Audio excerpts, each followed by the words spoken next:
सदा नीरा, सदा का मतलब है एटर्नल और नीर का मतलब है फ्लो।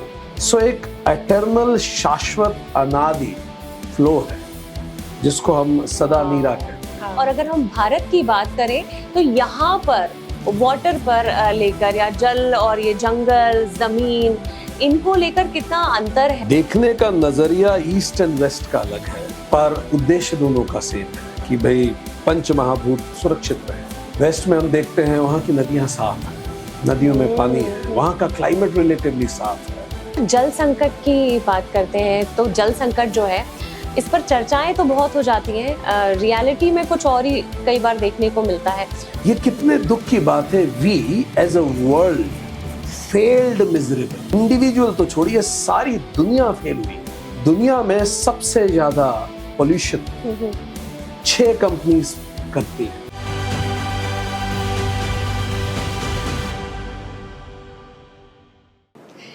वीर भारत पॉडकास्ट में आपका स्वागत है, जहां विचार मिलते हैं, विमर्श होता है और भारत की आत्मा बोलती है।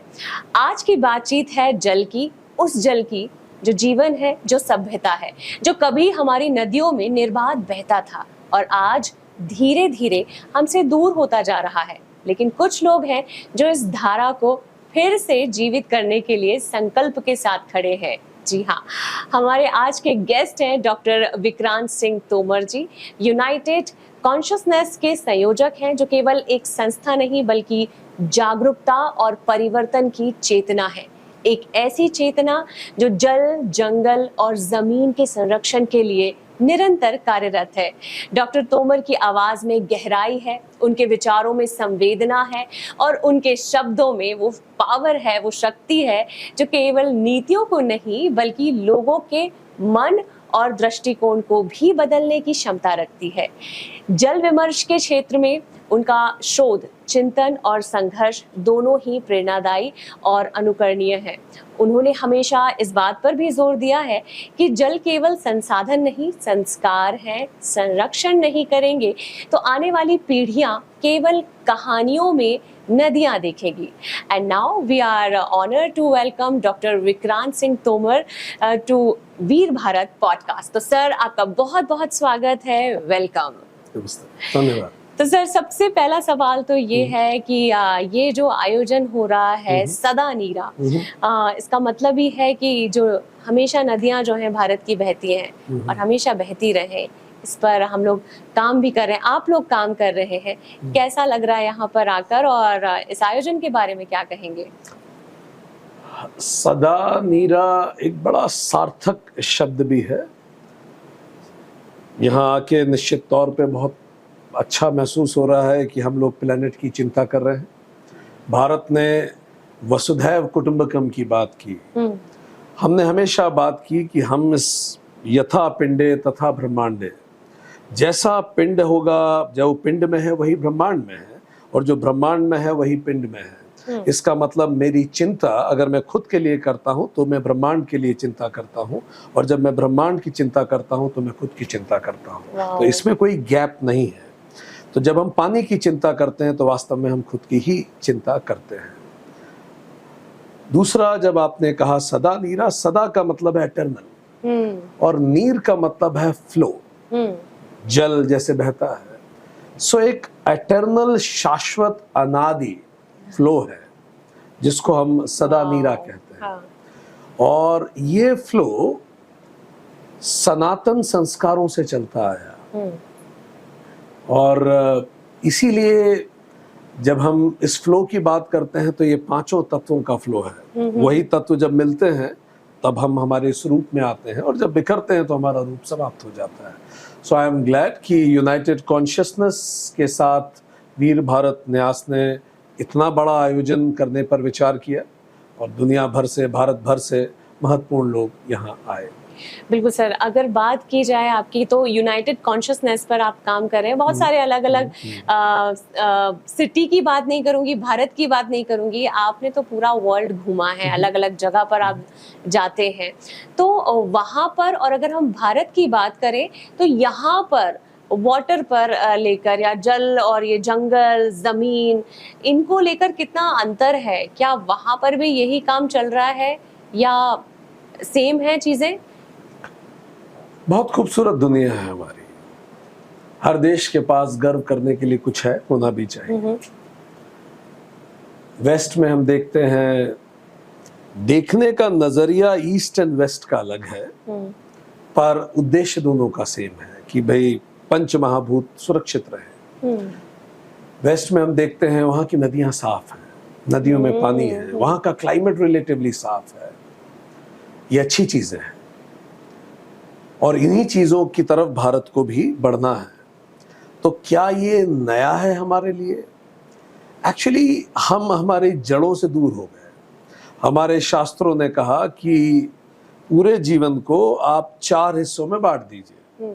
पहला तो हो गया ब्रह्मचर्य आश्रम। तो 25 साल आप क्या कीजिए, यू एक्सप्लोर द नेचर।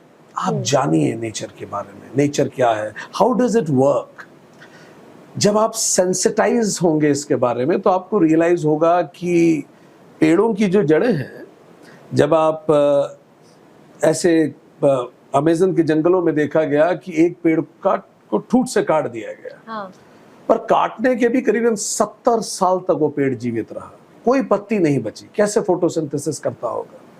तो जब चकित रहे लोग कि इतने साल तक कैसे वो जिंदा रह पाते हैं, तो वैज्ञानिकों ने पाया कि पेड़ों की जड़ें नीचे से एक दूसरे को पकड़ के रखती हैं। इट्स कॉल्ड माइसीलियम एंड वो दे वर नरिशिंग ईच अदर। सो जब आप प्रकृति को देखते हैं तो आप उससे सीखते हैं कि कैसे नदियों का पानी इन पेड़ों से आता है। पेड़ उस पानी को रिसीव करते हैं, अपनी जड़ों में ले जाते हैं और उसी से ड्रॉप बाय ड्रॉप नदियां निकलती हैं। तो 25 साल ये पढ़ें, ये सीखें, ये जानें। और इसी को हमने कहा कि हमारा पूरा शरीर पंच महाभूतों से बना है। ये पूरी तरह से इंडिक थॉट है। फिर आने वाले 25 साल जब आप गृहस्थ आश्रम में होते हैं, 25 से 50, अब आप इस नेचर को एक्सप्लॉइट कर सकते हैं, क्योंकि आपको इंडस्ट्री बनानी है, आपको घर चलाना है, आपको लकड़ियां चाहिए होंगी, आपको मकान बनाने हैं। You are permitted to exploit it. फिर जब आप 50 से 75 साल की उम्र में जाते हैं, ये वानप्रस्थ आश्रम है, वन प्रस्थान। अब you need to enrich the nature. अब 25 साल तक केवल एनरिच कीजिए। आप 25 साल तक शोषण करके आए हैं, दोहन किया है आपने, अब आप एनरिच कीजिए। फिर 75 साल के ऊपर जब आप चले जाते हैं, इसको संन्यास आश्रम कहते हैं। Now you become indifferent, exit कर जाइए आप इससे। अब you go for your own higher purposes of life. तो जरा नोटिस कीजिए, 100 साल की उम्र में अगर पूरे भारत की जनसंख्या 1.5 अरब है, तो अगर उसको देखा जाए तो शास्त्र ये कहते हैं केवल गृहस्थ आश्रम के लोगों को अनुमति है नेचर को एक्सप्लॉइट करने की। बाकी 3/4 of the population can not exploit nature. उनका अधिकार नहीं है। तो अगर इस मॉडल पे देखें तो आज धरती की आबादी अगर 8 अरब है, तो केवल 2 अरब लोगों को अधिकार है इस आबादी को एक्सप्लॉइट करने, नेचर को एक्सप्लॉइट करने का। 2 अरब का काम है एनरिच करने का, 2 अरब का काम है उसके लिए सेंसिटाइज होने का। अपने आप लोड इस नेचर से कम हो जाएगा धरती पे से। हम दूर हो गए हमारी जड़ों से, और कहते हैं जो पेड़ अपनी जड़ों से जुड़ा रहता है, जमाने में वही खड़ा रहता है।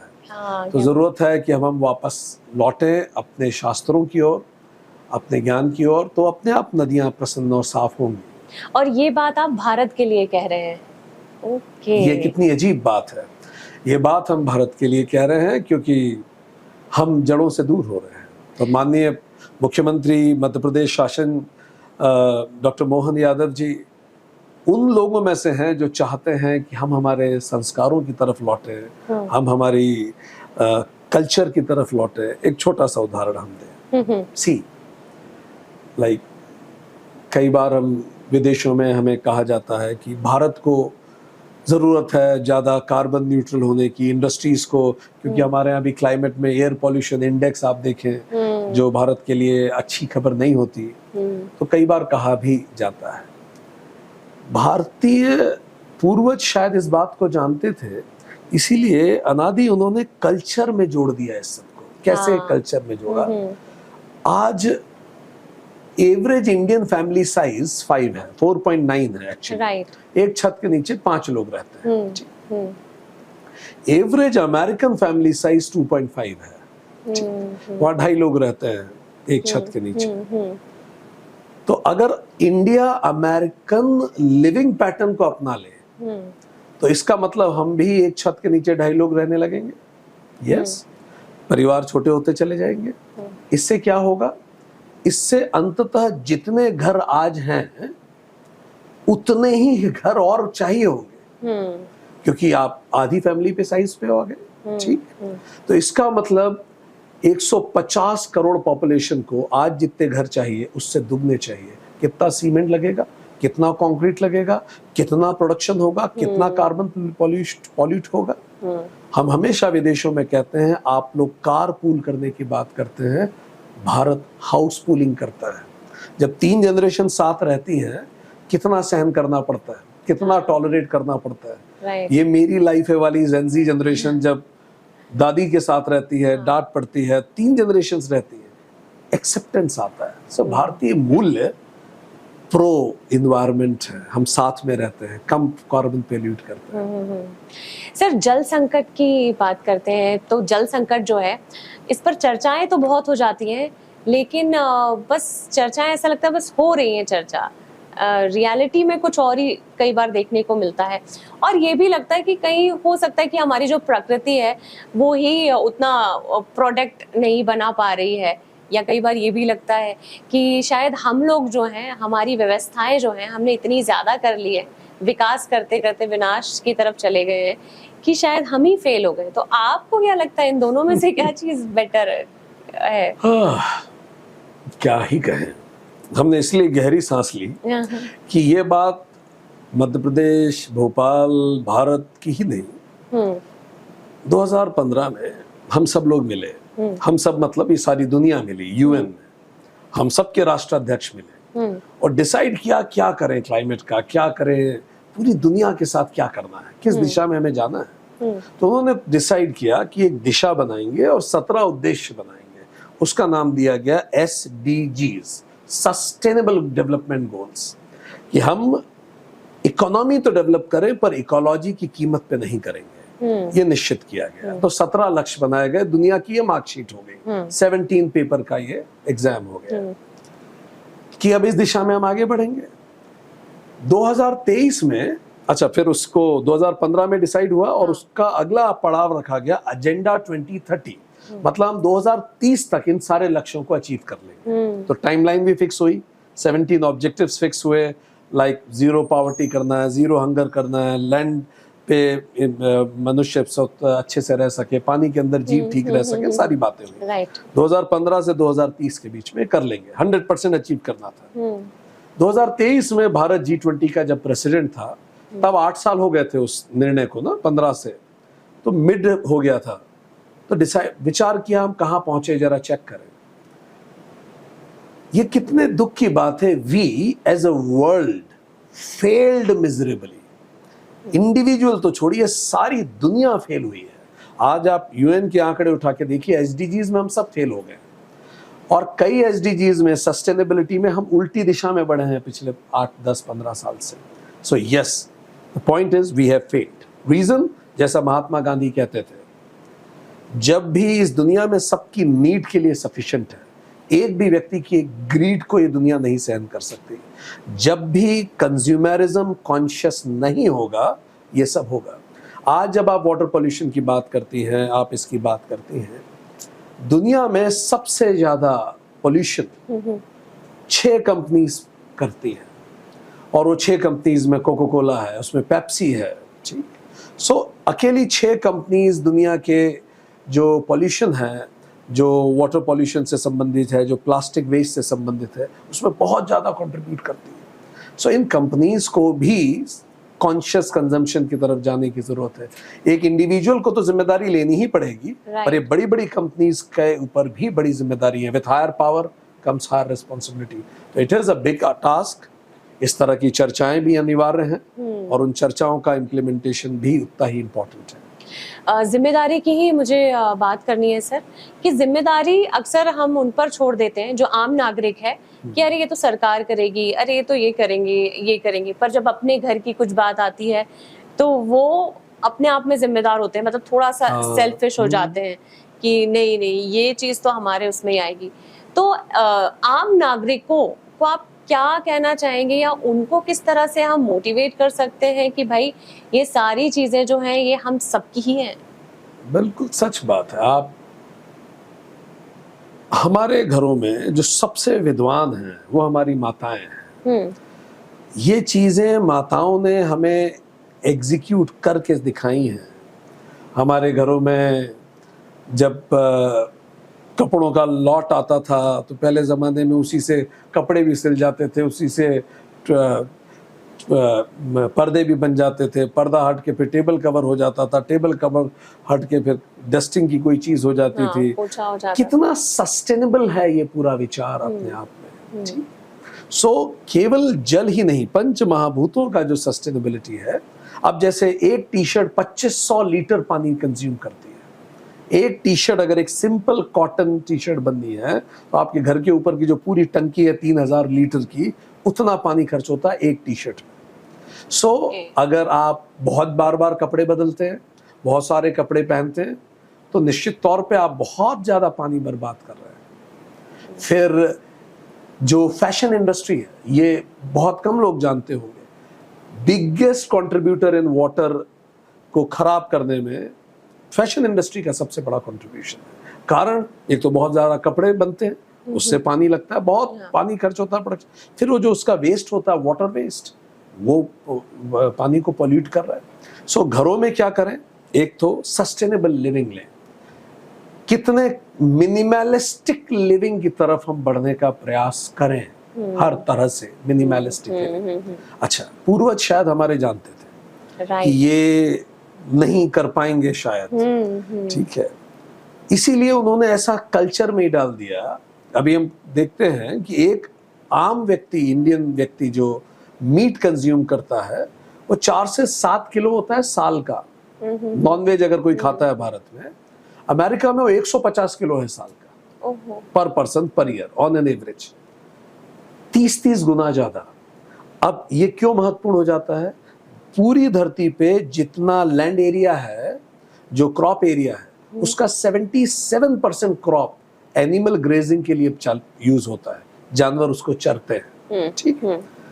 अब क्या होता है, और जानवरों को क्यों हम पाल रहे हैं? उनके मीट के लिए। तो अगर मान लीजिए भारत 30 गुना मीट कंजम्पशन शुरू कर दे, इतनी जमीन कहां से लाएंगे आप? भारत का एक दिन हम कैलकुलेट कर रहे थे, 365 दिन में से 120 दिन कोई ना कोई व्रत होता है। अगर आप सारे व्रत रख लें तो आप 120 से 140 दिन व्रत पे ही रहेंगे। आज सोमवार है, आज मैं नॉनवेज नहीं खाऊंगा, आज ये है मैं नहीं खाऊंगा। स्वस्थ भी रहेंगे, एनवायरनमेंट भी बचेगा। सो क्या करने की जरूरत है? अपने वो पारिवारिक मूल्य जो शुरू से थे, उनको री-इन्वेंट करने की आवश्यकता है। बिल्कुल। और सर, आज के पॉडकास्ट का ये आखिरी सवाल है। वैसे तो मुझे लग रहा है सुनते जाएं आपको, लेकिन मैं जानना चाहूँगी, जेन ज़ी जनरेशन जो ये नई आ रही है, ये इनका कुछ दिन का रहता है सर, कि कुछ दिन कुछ अच्छा कर लिया, फिर उसके बाद छोड़ दिया। हैशटैग सोशल मीडिया बहुत ज़्यादा उनको अगर लगता है कि यार सोशल मीडिया पर हम दिखाने के लिए बेटर फोटोज़ वीडियोज़ ले लिए, रील्स बना ली, तो इनको आप किस तरह से मतलब मैं कहूँगी कि समझा तो किसी को कोई भी नहीं सकता है, वो अपने आप में मूडी होते हैं वैसे भी हर कोई, लेकिन इनको आप किस तरह से लेकर आएंगे कि भाई हमें हमारे जल, जमीन और सबको बचाना है, ताकि जो नेक्स्ट जनरेशन है उनको भी बहुत कुछ मिल पाए? युवा का उल्टा होता है वायु। वायु शक्तिशाली होती, वेग होता है उसमें। आप नहीं देख रहे हैं कॉकरोच पार्टी? हाँ। एकदम से वेग की तरह आता है। युवा में बड़ी ताकत होती है। करेक्ट। तो 5 काम हम युवाओं को कहेंगे। स्वामी विवेकानंद से किसी ने पूछा, what is your message to the age? तो Swami ji replied, my message to the age is remove the mess out of the age is my mess age. Oh, wow. कि जो भी mess है उसको हटा दो इस एज से। तो उसको हटाने के 5 तरीके हैं। 5 steps from good to great. Why I'm saying good to great? Everybody is born good. हम पैदा हुए, itself shows that we were worth it. माँ के गर्भ में करोड़ों संभावनाएं थी, पर केवल हम पैदा हुए। We are born winners. नहीं तो हम पैदा ही नहीं होते। So we are born good, but great बनने के लिए 5 काम करने होंगे। First, make a big goal in life. A life without goal is not worth living. Purposeless life is not worth living. Correct. Fine. हम लोगों को कहते भी हैं कि जब आप रील देखते हैं तो रील देखने से क्या मिलता है, तो कैसे देखते हैं रील, तो मोबाइल हटा के देख लो क्या मिलता है। सी यही तो करते रहते हैं हम अंगूठे से।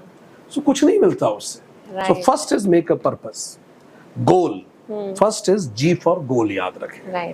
सेकंड, गोल बनाने से काम नहीं होगा। Think positive about that goal, never doubt about it. Take time in deciding it, but then start thinking positive. Self doubt ही नास्तिक होना है। नास्तिक वही है जो खुद को डाउट करता है। So second is think positive. Third, केवल सोचने से सब कुछ नहीं होगा। सोचते तो बहुत कुछ है इंसान। तीसरा इज एफर्ट्स लगाइए। एफर्ट्स की डेफिनेशन क्या है? Routine into discipline. रूटीन की डेफिनेशन क्या है? Time for everything. जो कुछ इंपॉर्टेंट है उसके लिए टाइम बनाइए। Into discipline means everything at its own time. Time for everything and everything at its time, that's called efforts. Effort लगाइए। चौथा, जब आप एफर्ट लगाएंगे तो आप फेल होंगे, कई बार जीतेंगे। Fourth is appreciate failure. उठा के देख लीजिए सबसे ज्यादा बार डक पे कौन आउट हुआ आईपीएल में, रोहित शर्मा का नाम उसमें मिल जाएगा। और सबसे ज्यादा स्कोर किसने किया, रोहित शर्मा का नाम उसमें भी मिल जाएगा। जो खेलेगा वो गिरेगा। Fourth is appreciate failure. And the last is reinvent yourself. चरैवेती लगातार खुद को इंप्रूव कीजिए। अगर हर 6 महीने में आपका रिज्यूमे अपडेट नहीं हो रहा तो आप प्रोफेशनल सुसाइड कर रहे हैं। You need to keep updating. तो 5 चीजें, G for goal, R for reinvent yourself, E for efforts, A for appreciate failure, T for think positive, GREAT. Great. Wow. Make sense? Amazing sir, बहुत बहुत अच्छा लगा आपसे बात करके। और आप हमारे इस पॉडकास्ट में आए, वीर भारत पॉडकास्ट, जिसमें मुझे लगता है बहुत सारे लोगों ने ये पॉडकास्ट जब देखेंगे तो बहुत कुछ सीखने का मौका मिलेगा। बहुत बहुत शुक्रिया, बहुत बहुत धन्यवाद। Thank you very much. और हम ये सभी लोगों को मैसेज देना चाहेंगे जो सुन रहे हैं, they should visit YouTube of United consciousness. Google पे लिखेंगे यूनाइटेड कॉन्शियसनेस यूट्यूब चैनल, वहाँ एंशिएंट इंडियन विजडम पे बहुत सारे सेशंस हैं जो हमने लिए हैं ताकि हम हमारी रूट्स की तरफ वापस लौटें। They are empowering in nature, it will be very much beneficial for the youth. Just visit United Consciousness YouTube channel and get benefited. It's free to source. Thank you. Thank you sir, thank you sir.